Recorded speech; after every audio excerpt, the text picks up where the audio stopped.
Hello students. तो आज के इस क्लास में क्लास 10th का भौतिकी पढ़ेंगे। भौतिकी का क्वेश्चन आंसर देखेंगे, जिसमें चैप्टर का नाम रहेगा प्रकाश का परावर्तन। इसको इंग्लिश में कहते हैं reflection of light. Reflection of light का क्वेश्चन आंसर में हमने आपको अति लघु उत्तरीय प्रश्न बता चुके हैं। ये दोनों बता चुके हैं, अति लघु उत्तरीय प्रश्न, लघु उत्तरीय प्रश्न। आज हम बात करेंगे दीर्घ उत्तरीय प्रश्न। आज मैं बताने वाला हूं आपको दीर्घ उत्तरीय प्रश्न। और इस दीर्घ उत्तरीय प्रश्न में फर्स्ट नंबर क्वेश्चन आप देख लीजिए कि क्या है। आपके बुक में मिलेगा फर्स्ट नंबर, निम्नलिखित चित्र के किरण आरेख को पूरा कर प्रतिबिंब का स्थान निर्धारित करें। मीन्स ये हमारे पास फिगर है और कह रहा है कि आरेख को पूरा करके, यानी ये आधा अधूरा है, ये भी आधा अधूरा है, इसको पूरा करके प्रतिबिंब का स्थान निर्धारित करना है। ओके, तो यहाँ पर देख लीजिए कि इसका ये हमारा एक फिगर हो गया।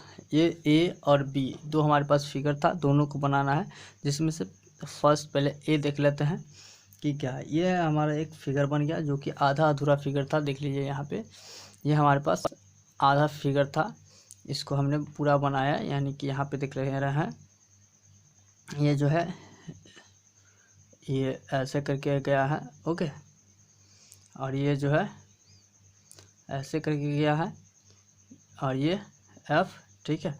तो ये इस तरह से बना है फिगर, ये आप लोग बना लेंगे। ओके, उसके बाद जो है इसका आंसर में की बात कर ले तो देख लीजिए कि बिंब की स्थिति वक्रता केंद्र और फोकस के बीच हो तो प्रतिबिंब वक्रता केंद्र और अनंत के बीच बनता है।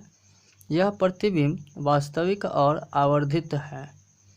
चित्र ओ ए जो कि ये देख रहे हैं ओ ए, बिंब का प्रतिबिंब आई बी, ये आई बी, ओ ए आई बी बनाता है, जो वास्तविक प्रतिबिंब है, जो वास्तविक प्रतिबिंब है। ओके, तो अब हम आ चुके हैं ये बी नंबर क्वेश्चन पे।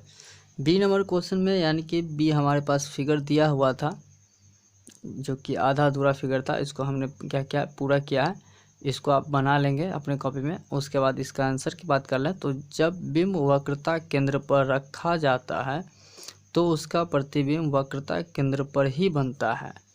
प्रतिबिंब वास्तविक एवं वस्तु के बराबर होता है। चित्र में ए सी, ये देख रहे हैं आप, ए सी और सी बी, या फिर बी सी कह सकते हैं, ए सी और बी सी कह सकते हैं इसको। तो वही बात है कि ए सी बिंब का प्रतिबिंब सी बी बनता है, यानी कि इसका प्रतिबिंब क्या होगा, ये सी बी बनेगा, जो वस्तु की अपेक्षा उल्टा है। जो कि वस्तु की अपेक्षा क्या है, ये उल्टा है। ओके, ये क्या है, उल्टा है।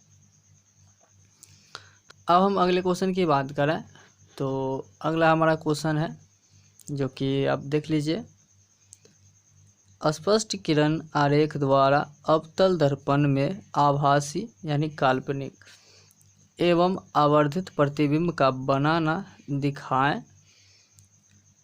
दिखाएं। इस प्रकार प्रयुक्त अवतल दर्पण का एक व्यावहारिक उपयोग भी पता है, जिसमें से ये हम फिगर बना चुके हैं। ये फिगर आपने कॉपी में बना लेंगे। उसका जो इसके आंसर की बात कर लें तो अवतल दर्पण के सामने उसमें मुख्य फोकस और ध्रुव के बीच जब किसी बिंब यानी वस्तु को रखा जाता है तब उसका सीधा प्रतिबिंब दर्पण के पीछे बनता है। यह प्रतिबिंब आभासी और बिंब यानी वस्तु से बड़ा होता है। ओके, वस्तु से बड़ा होता है। किरण आरेख में ओ ए जो कि यहाँ पे देख रहे हैं, ये ओ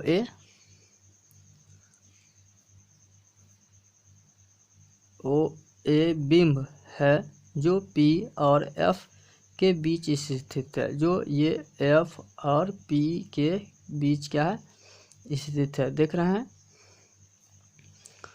और आई बी, और यहाँ पे जो है आई बी ये छूट गया, ये होगा आई बी। ओके, आई बी। दर्पण द्वारा बना प्रतिबिंब अवतल दर्पण का एक व्यावहारिक प्रतिबिंब है। और उसके बाद जो है अवतल दर्पण का उपयोग कहाँ होता है, सो देखिए अवतल दर्पण का एक व्यावहारिक उपयोग हजामती दर्पण के रूप में किया जाता है, यानी कि लोग हजाम अपना इस्तेमाल करता है ऐनक के रूप में। ओके, तो अब हम आ चुके हैं इसके अगले क्वेश्चन तीसरे नंबर पे। तीसरे में है, यदि 25 सेंटीमीटर फोकस दूरी के अवतल दर्पण की सहायता से सीधा प्रतिबिंब बनाना हो तो दर्पण से वस्तु की दूरी का परास क्या होना चाहिए। प्रतिबिंब की प्रकृति क्या होगी कि प्रतिबिंब वस्तु से बड़ा होगा या छोटा होगा। इस परिस्थिति में प्रतिबिंब बनने की क्रिया को दर्शाने के लिए एक किरण आरेख खींचे, जो कि यहाँ पे हम फिगर बना चुके हैं, जो कि देख रहे हैं एक किरण आरेख खींचा गया है और इसको आप अपने कॉपी बना लेंगे। इसके आंसर की बात कर लें तो इसका आंसर होगा, जब वस्तु अवतल दर्पण के सामने उसके ध्रुव और फोकस के बीच में हो तो उस वस्तु का सीधा और आवर्धित आभासी प्रतिबिंब दर्पण के पीछे बनता है। अतः उपयुक्त परिस्थिति में वस्तु की दूरी दर्पण से 0 सेंटीमीटर से 25 सेंटीमीटर के बीच होनी चाहिए। प्रतिबिंब आभासी होगा, वह वस्तु से बड़ा भी होगा। तो हम अगले क्वेश्चन की बात कर लें, फोर्थ नंबर। तो फोर्थ नंबर में हमारा क्वेश्चन है, किरण आरेख की सहायता से स्पष्ट करें कि उत्तल दर्पण में किसी वस्तु के प्रतिबिंब की स्थिति तथा प्रकृति क्या होगी। तो ये हमने आपका फिगर बना चुका है, आपके लिए ये फिगर बना चुके हैं। तो ये फिगर आप क्या करेंगे, अपने कॉपी में नोट कर लेंगे, इस फिगर को देख लीजिए किस तरह से बना हुआ है। इसके आंसर की बात कर लें तो उत्तल दर्पण में केवल काल्पनिक आभासी प्रतिबिंब ही हो सकते हैं। उत्तल दर्पण द्वारा बने प्रतिबिंब हमेशा सीधे और वस्तुबिंब से छोटे होते हैं और दर्पण के ध्रुव यानी P और उसके मुख्य फोकस F के बीच दर्पण के पीछे बनते हैं। उत्तल दर्पण में वस्तु के प्रतिबिंब की स्थिति अनंत पर होती है, जो फोकस पर स्थित है। साथ ही प्रतिबिंब की प्रकृति आभासी यानी काल्पनिक, छोटा और सीधा होता है।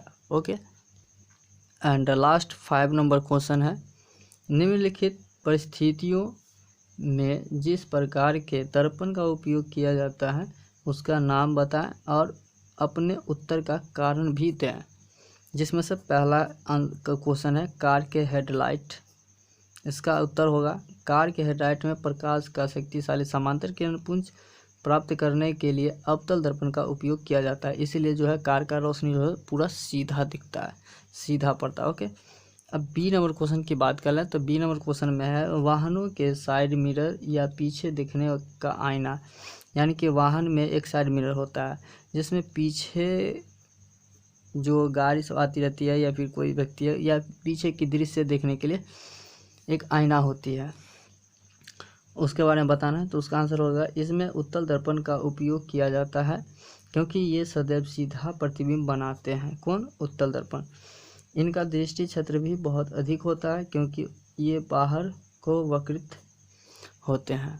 उसके बाद इसका सी नंबर क्वेश्चन देख लीजिए कि सौर भट्ठी क्या है।